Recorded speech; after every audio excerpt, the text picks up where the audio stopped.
Hello? Shut up! That was Dennis McInerney, by the way, not me. So, welcome to what I think is already starting out to be a wonderful night. It's wonderful to see so many familiar / unfamiliar faces, but we're here. And before any further ado, I want to thank the planning committee, because this is, and specifically and by name, Steve Bergman, Adam Cronin, Karen Christie, Andy Espinoza, Ken Fishman, Laura Fry, Jim Jacobs, Stuart Kipnis, Pam Zalewski Pearl, Karen Scurry, Davida Siegel, Robin Arnold, Summer, and Bonnie Paul Rudner. We're here for a reason. Stay quiet, people. And I want to start off with the definition, okay? Reunion. Reunion. It's the act or process of being brought together again as a unified whole. That is the definition of reunion, and that's exactly what we're doing. And we're here, we're together, and at a time when everybody is special and everyone gets a trophy, I think we, in 1982, defined what special really was and is. And we did it then, we do it now. I think if you look at the numbers of people who are here, the numbers of people who have stayed in touch, even if it's a small group, that just doesn't happen. And to be 40 years out of high school and wanting to engage like this and doing so of our own accord means something. And what we might not have recognized or realized in 1982, I think time, age, experience tells you that we were and are something special at a time when the word is overutilized. I think that coming together now is especially poignant because this is a time we need to be together. And we need to be together in person. We need to be together. We need to be different together. And we need to be older and wiser together. But most of all, we need to stay together, stay strong, and embrace this moment because it's special. And it's special because it just doesn't happen. And the fact that we're here and some people aren't, that we know and love, some went to Highland Park, some didn't, some members of our family, we're here. So let's really enjoy it. If there are people you love, people that you wanted to meet, wanted to see, now's the time. But don't make it end tonight, all right? There's no excuse today for not reaching out and telling someone you care about or spending time with them, because it's too easy, and nothing is more painful than regret. So with that said, I'd like to hand it over. Hello, everybody. Kenny Fishman. Nice to see everybody. I'm so glad we're all here. And I want to introduce John Strauss, who's going to speak to us. His father was a victim of the July 4th attack. And we're all here for him, and I'm so happy he can join us. Thank you, John.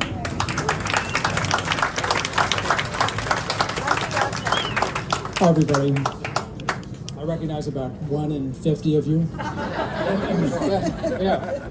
This is the first one of these I've attended, so Yeah, so, I've written, Ken asked me to say a few words about my dad.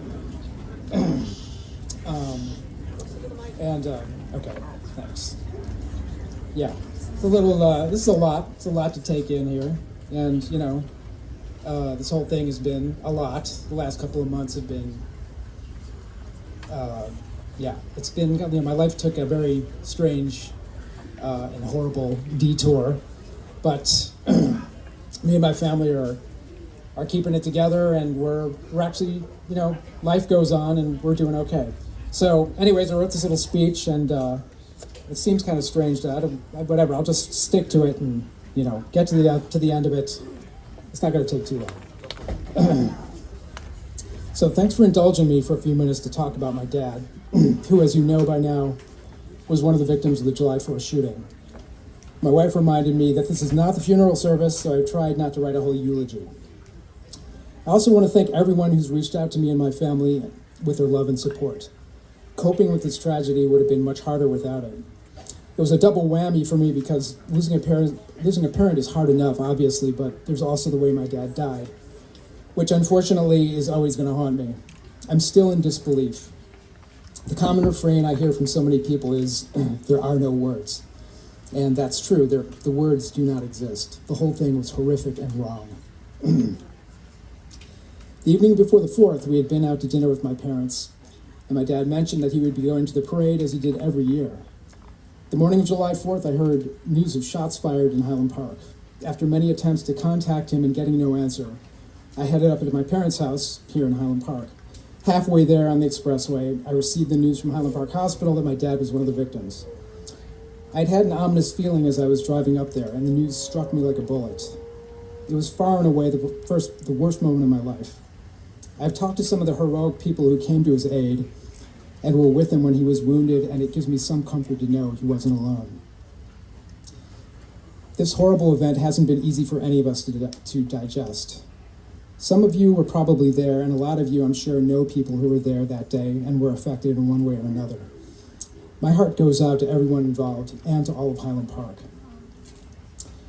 I could editorialize at length on the stupidity and insanity of making assault weapons so easily obtainable, and ask a million rhetorical questions about why a psychopath was able to get his hands on one.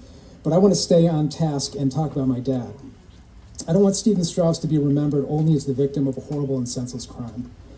He was a special man, loved and appreciated by his family and community. That is the proper way for him to be remembered. I feel blessed that he was around as long as he was. He was a kind, caring, open, and extremely humorous guy. He loved and took care of his family and doted on his grandchildren. CNN had an article on their website after the shooting about how he was a regular at Norton's in Highland Park, where he would go when my mom wanted him out of her hair, which was often. He would park himself at the bar with a drink and charm everyone, often people half his age. A lovely young couple whom he met at Norton's came to his shiva and went on and on about how fun he was to talk with. He had a kindly old world vibe about him, was curious about others, and he was an excellent raconteur and joke teller with impeccable comic timing. He also walked everywhere in Highland Park in all weather. He was virtually a part of the scenery. At the age of 88, he was still full of life and still going to work 5 days a week by choice. I know he had more good years left in him. When I would run into friends of mine who had recently run into him, they usually used the same adjective to describe him. Your dad is amazing. And he was. A lot of you remember him and his sense of humor. Ken Fishman reminded me that as the leader of our Cub Scout troop, my dad put our knot tying skills to the test by letting us tie him up. He was a huge Mel Brooks fan and could quote Brooks and Reiner's 2,000-Year-Old Man chapter and verse. Blazing Saddles and Young Frankenstein were compulsory viewing in our house. He had an unusual and expressive face, complete with huge nose and a 70s comb-over, and he could mug with the best of them. He was a little weird and eccentric, and we loved him. I know my artistic side came at least in part from my dad. After college, he took painting classes at the School of the Art Institute, where, he once told me, one of his teachers declared that his paintings were the work of a primitive. That did not discourage him.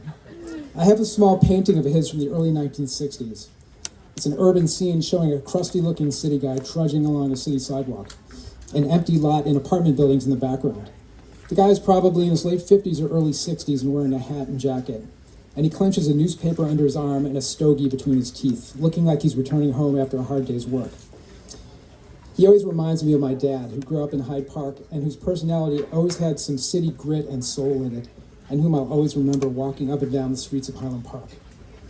Along with the others we lost on July 4th, Highland Park lost a good and unique soul. Rest in peace, Stephen Strauss.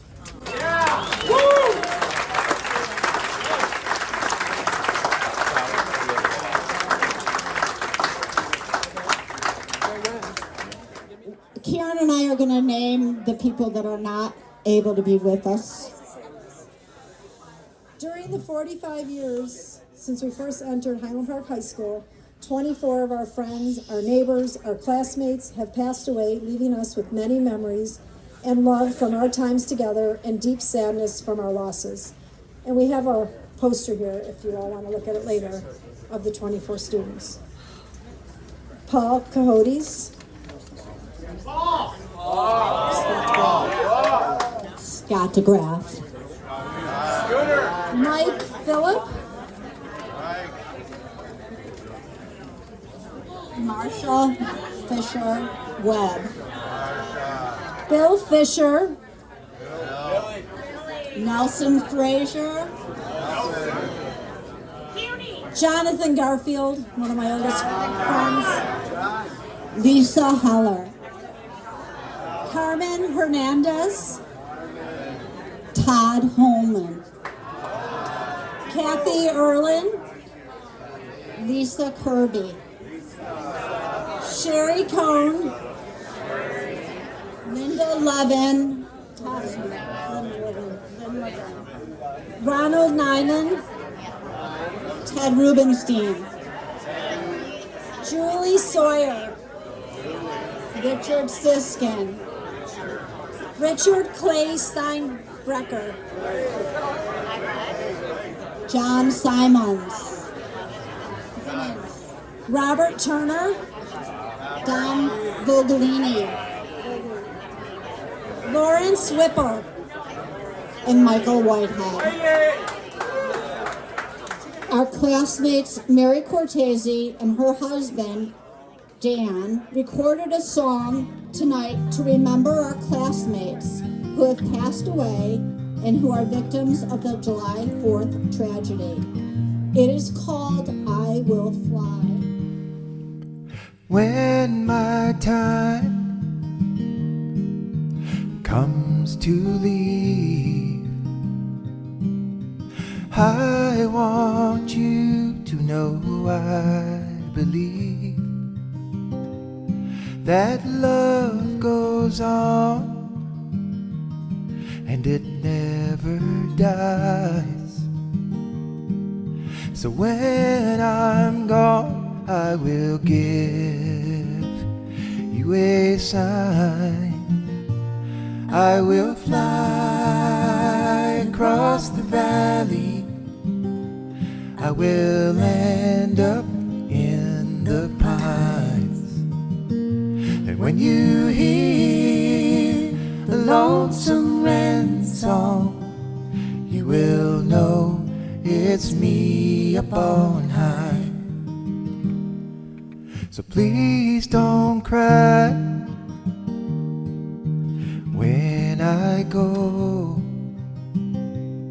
Just break out the fiddle and rosin the bow and sing all night till the morning comes, and send me on my way on the wings of love. I will fly across the valley. I will end up in the pines. And when you hear a lonesome wren song, you will know it's me up on high.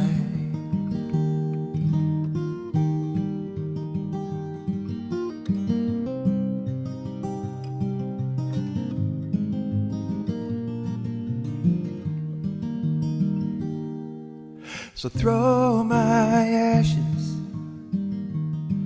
to the cold north wind. Remember my promise to come back again on some dark blue day when your heart is sad. I'll be up there singing from the highest branch. I will fly across the valley. I will land up in the pines. When you hear a lonesome wren song, you will know it's me up on high. You will know it's me up on high.